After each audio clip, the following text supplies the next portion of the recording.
This video is going to teach you the most important, or the highest leverage rather, way to get clients out of the 4 paid ads, content outreach, and partnerships. And as you can see, it is partnerships. So there's going to be 4 main types of partnerships that I'm going to go over. There's going to be white label partnerships, there's going to be referral partnerships, there's going to be media partnerships, and there's going to be joint venture partnerships. All of these are different, but they're all forms of partnerships, and they're all very high leverage. And what do I mean by leverage?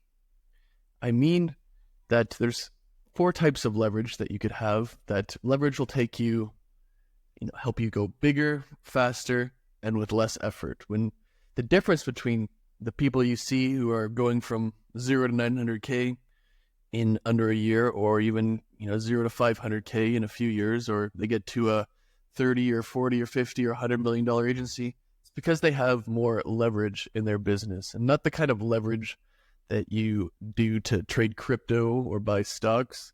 But there's media, there's capital, there's labor, and there's code. And leverage is basically the difference between what you put in and what you get out, right? This is an Alex Hormozi chart here.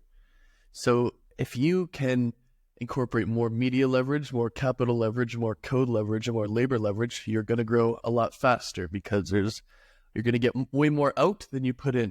So example of media leverage would be like the YouTube video you're watching right now. I create it one time and thousands of people over its lifetime are going to view it. Instead of, imagine me trying to explain this to 1,000 people or 10,000 people, however many people end up viewing this video over time. Imagine me doing that one-on-one 5,000 times instead of just making this video once and putting it on YouTube. That's a good example there.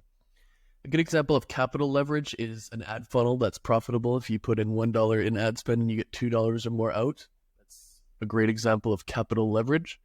Code leverage, if you can use AI or software to automate a lot of your stuff, that's an example there.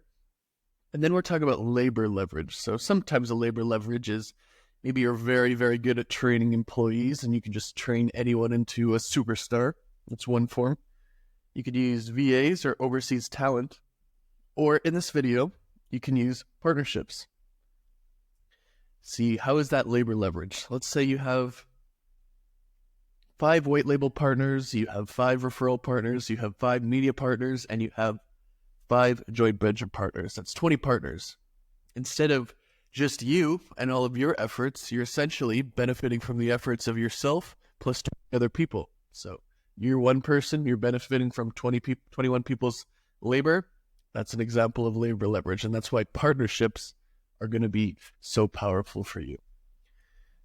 So partnerships, like I've said, extremely high leverage. If you get one client, you get one client. But if you get one partner, you could get 5, 10, 50, 100, even more clients over time.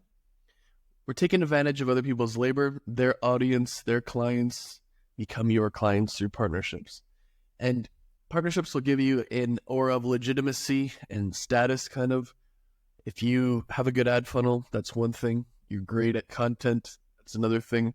You are absolute god at outreach, that's one thing. But if you have hundreds of people partnered with you, that's like a very big network that is going to help you grow faster than anything else. So let's get into the types of partners, because I mentioned it at the kind of the first minute of the video, but what are these types of partners? So there's white label, there's referral, there's media, and there's joint venture. So a white label partner would be, they're paying you to do work for their clients, almost in like a silent partner or a subcontractor arrangement. For example, one thing I used to do, I had a landing page agency. I partnered with media buyer agencies because they need landing pages for their clients. And they would pay me $5,000 a month to essentially make unlimited landing pages for their clients. And it was unlimited, but it was basically up to 6, because each one takes a couple of weeks. You can only do 3 at a time in that arrangement, but that's besides the point. Referral partners is probably the most easy to understand, because you have probably people referring to you, you've referred to other people, but it's doing this not as like a friend or, one-off or every now and then. It's more of like having it as an institutionalized marketing channel in your business that you take as seriously, you take as seriously creating these referral partnerships as you would content or paid ads or cold email or fulfilling your service. Media is kind of like if you get on someone's YouTube channel or you get on their podcast or you speak at their event or you do a guest post for them or you're featured in their newsletter, you're essentially taking or leveraging their audience for your own purposes. The partner gets interesting content. Maybe you have some name value, maybe not, and you get all of those eyeballs on you for basically free or a very good price. And you kind of get the goodwill that they have with their audience is kind of transferred to you, so it makes it even better. Then a joint venture is you combine with your partner to make an offer that's greater than anything you could do on your own. For example, with 1000x Leads, my consulting program that obviously helps you get more leads by the title or the name of it, us partnering with someone who trains appointment setters is a great joint venture, because if we generate a ton of leads, they're going to need an appointment setter to help turn those leads into calls. So that would be an amazing joint venture opportunity. So let's go to the examples that I kind of forgot that I had here, but media buyer agency hires landing page agency, or a media buyer agency refers clients to landing page agency owner goes on ecom podcast, landing page agency owner partners with media buyer agency to make a customer acquisition course. That's examples for a landing page agency that you could do for partnerships. The most important thing, well, there's three very important things when you're trying to make these partnerships, because maybe at this point it sounds good, but like how, right? The devil is always in the details. There's three things that you really want to think about or incorporate into your pitch. Number one, what's in it for them? Number two, and this is going to be the most important, how do they know you're not going to embarrass them? If they recommend you or hire you to do white label or bring you on their podcasts or whatever, how do they know that you're not going to screw them over and it's going to be good quality, permanently? And then the third thing is, how can you make it easy for them or their clients to say yes? And I'm going to go through all of these in a deeper sense for the rest of the video. But basically what I've done is, because I feel like people would benefit from, an actual example instead of a theory, I've chosen an e-commerce email marketing agency as the example, and I've put together like what they might do for each of these partnerships. So all of these are going to be built in mind with these three things. What's in it for them? How do they know you won't embarrass them? How can you make it easy for them to say yes? So let's get started. The thing about white label and referrals, like these two types of partnerships, is you're going to approach them the same way. The same type of people approach the same way. It's more of a preference of how they want to work with you, whether they want to keep it, the relationship with the client purely with them and they would white label for you, or if they just want to refer the client to someone, then they would do a referral. So in this ecom email marketing agency, I've listed a few different types of partners, because when we are building these things, who sells to the same ICP as me but is not competitive with me? That is the only question you need to ask yourself to decide who you should be partnering with. Because a lot of people will sell to e-commerce stores. There's tons of different services that e-commerce stores do hire for, and not all of them are email marketing. There's web development, there's landing page builders / apps for landing page building. There's media buyers, there's SEO, there's user-generated content, there's ad creative, there's influencer marketing, there's actual email softwares that they use that could send you leads, perhaps in referrals, SendLane and Klaviyo. There's apps that use email that aren't necessarily email apps, but if you don't know anything about e-commerce, I just listed a few, like Skio, PostScript, subscription apps, like things that work off of email that their clients would probably need someone to do for them if they weren't looking to hire. These are all different ways to do it. So how would you contact these partners? There's a few different ways. Prospecting is when you just go out and look for these partners, whether it's on LinkedIn or Twitter or whatever. Networking, probably self-explanatory, so I'm not going to go through it too much. But for cold email, what you can do, what I used to do, is you can go like e-commerce agency or something like that. Punch.co is the website.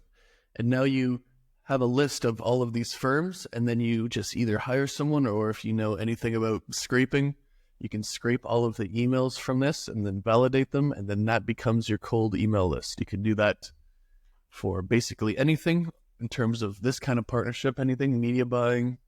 So let's do this, 4,983 firms. You can even go like, if you know that you want to do it in the United States, sort by budget, sort by e-commerce, and then get to it. Like, that's how you would scrape a list for this for cold email. Prospecting, you would just go on LinkedIn, Twitter, try and find it, but that's basically the things. Then going to events, meeting people in real life, just networking is always a good option. So this is how you would find these partners. Hopefully you've been in the industry long enough where you would know these people that you're probably going to partner with, or at least know people who could introduce you. But that's kind of not part of this video. So the first thing we want to do once we found these people is we want to make them an offer. And remember what I said earlier. What's in it for them? How will you ensure you don't embarrass them? And how will you make it easy for them and or their clients to say yes? So the important thing here is what's in it for them. It cannot just be, I'll give you 10% lifetime commission. It's not good enough, and it's not going to work at scale. Anybody will offer them 10% commission almost. If someone is going to give them leads, there's no difference between you and anyone else when you're doing that. But we got to think like, what's in it for them? And I've put media buyers as an example because it's going to be different based on who you approach, right? So what is in it for them? What do media buyers want? They want lower customer acquisition costs. They want better performing ads, which is kind of the same thing. What else do they want? They want to increase their retention, their lifetime value. So our welcome flow that we do for our email marketing will help you get a lower CPA on your ads because it's going to convert better. It's in a 7-day window that your ad attribution is. It's going to look better for your client because CPA or CAC, cost per acquisition or customer acquisition costs, the same thing, is their most important metric, and you're helping to lower their CPA. That is what is in it for them, in addition to the referral fee, because you probably should give them a referral fee too, but not just this, everything, both of them. What's another one? You can offer email as part of your agency, which means you'll have higher retainers, and maybe that will equal lower churn because now they do media buying, email, and the client, if they were going to fire them, would have to replace both instead of just one. So it might be too much effort, and they might get more leeway. That's what's in it for them, not just a 10% recurring retainer or something. You notice I color coded these just to make it obvious. So how will you ensure that you won't embarrass them? So number one, case studies, testimonials, any kinds of review or social proof so they can check you out.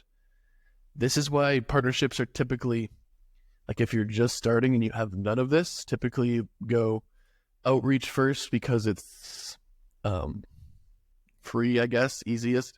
Then once you learn stuff, you make content. Once you get money from content and outreach, you do paid ads. And then once you've got to this stage, you probably have a decent amount of track record and case studies. So now you can start partnerships. But it's very hard to get someone to partner with you if you don't have any of these things. So let's get back to where I was. One of the number one problems that I found, and this is through trial and error, is like, especially if you have a recurring service that they're referring or white labeling to you, is how are you going to ensure like that you're not just going to leave, that you're here for the long term? And I didn't think of that before I started doing this at scale, but it's something that is definitely to consider, because especially if they're white labeling your services, if you're not really committed, you're still figuring it out and you change your offer and stuff or whatever. And how do they know you're not going to quit in 2 months and now they're charging their client for this retainer for your white label service and you're gone in the wind? So always touch on this, I think. And then the last thing here is a combination of both.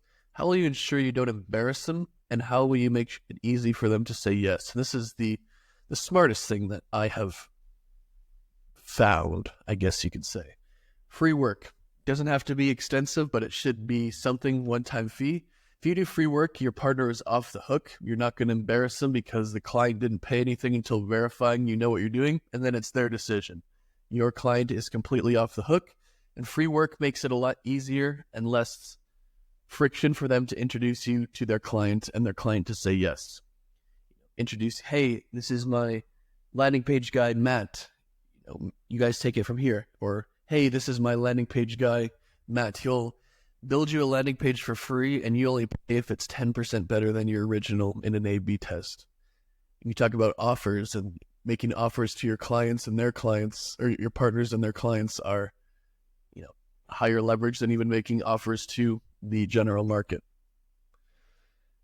So in this case, with the the email marketing agency I had, make a new version of their welcome flow for free and A/B test it against the current one. And if it outperforms over a 15 to 30 day period, then you hire us. If not, we don't deserve it, then you don't. So that's a very good way to do it. And if you are scared of that because you're going to have to do work and you might not get paid, well, there's a degree where if your stuff's not going to be better, you don't deserve to get paid. So maybe you should, if this worries you or something like that, consider why it worries you. And probably, if you be honest with yourself, it's because you don't really believe your service is good enough. So I have pictures of Clutch.co. There's some other ones, Upcity, where you can look at, it's my agency there, old one, where you can look #1 ranking, where you can go on there and search a lot of these things. I don't know of any other sites that you could do it as easily as Clutch.co and Upcity. It's just because it's pretty easy to scrape. Or you can, if you don't know how to pay, or if you don't want to scrape, or you don't know how and you want to pay, you can also pay for the list if you want. Let's go to media partnerships. So it's important to understand with media partnerships that it's kind of obvious what you're getting out of it. You are leveraging their audience to get more eyes. But what are they getting out of it? They are getting interesting content for their audience. And that's very important to remember and understand, because there's two factors that really have to do with media partnerships. #1, you are someone worth talking to. If you want to get a bunch of podcast appearances and YouTube appearances and whatever, speaking engagements, #1 thing is being someone worth talking to, or being someone worth having speaking at your event. And if you're not, then maybe we got some work to do. Maybe we need to learn some more, get a little bit more confident, more stories. I don't know what you want to call it. It's an unrelated example, but back when Andrew Tate was first really getting into the scene and really going viral, he's doing the podcasts and the YouTube appearances a favor. It's not the other way around. He's getting more eyes on himself, but the amount, they're getting way more views for their channel and people learning about them in that period. So it's a two-way street, sorry. So you are someone worth talking to, whether that means you have great content or you have a great track record or you did something impressive or whatever, but this is not completely necessary, I guess you could say, but it's going to make getting these media appearances a lot easier than not. And then #1, you have the balls to do it. If you're going to get on someone's podcast or YouTube would be shy and boring and stuff, it's probably worse than not going on it at all if your entire goal is to get clients. So what are some examples here? We have podcasts, videos, guest posting on their blog, guest posting in their newsletter, speaking in real life at an event, doing like a webinar or something for someone's community, doing PR, public relations, or doing interviews. So these are kind of what I determined for this video are going to be the big ones here. And you would just search, e-commerce or D2C podcasts, e-commerce YouTubers, e-commerce blogs, newsletters, etc. So what is our pitch? Because our pitch was a bit different back then. It's for here, we want to ensure we won't embarrass them, what's in it for them, make it easy for their clients to say yes. There's no clients in this case, and we're hopefully not going to embarrass them. So what's in it for them? And it's always going to go back to this here. So our pitch, it's going to be extremely difficult to export a list cleanly in cold email for this one. And to some degree, the same with cold DM. It can be done, but if you are kind of not an expert at cold email list building and cold DM list building, I would stick with prospecting, which is just manually finding and reaching out to people that you think you would like to do something with. So when you're pitching these people, how is this going to make them more money? And more money for these types usually means like more eyeballs on their podcast or newsletter or video, because a lot of them make most of their money in sponsorships. So if there's more views, they'll help them make more money. And this is kind of your ability to draw viewers. Like I said, in that Andrew Tate example, because it's not business related and whatever, some people don't like him, but it's just such a good example of the, they're getting interesting content for their audiences type thing. So like that helps them grow their channel. So this is like the same thing. By being on the podcast or whatever, you are going to get more money somehow.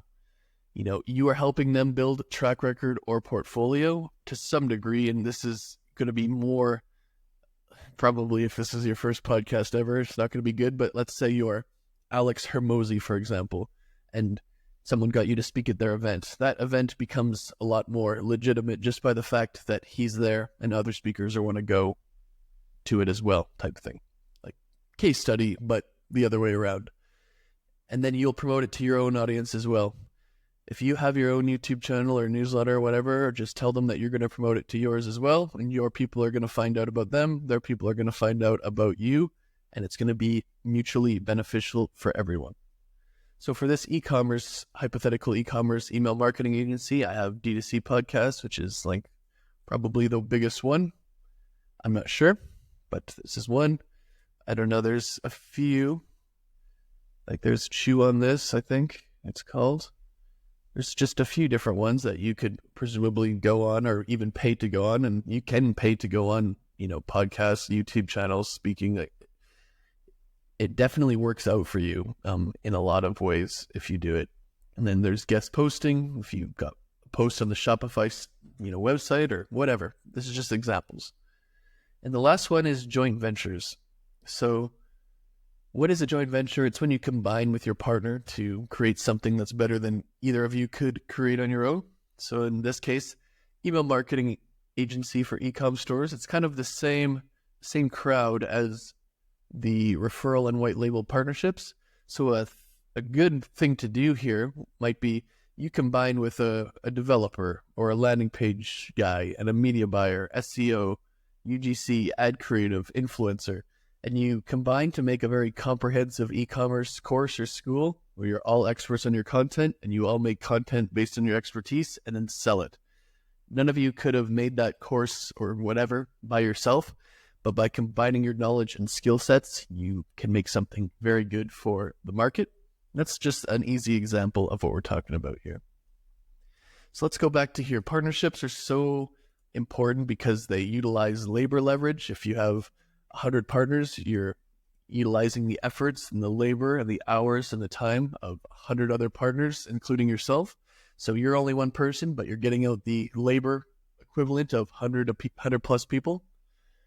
It's very good because it's so high leverage because of that. And because let's say you partner with someone who has 50 clients, instead of having to go get 50 clients on your own, you partner with one person one time, kind of the same amount of effort, and they can refer you 5, 10, 15, 25, 50 clients over time.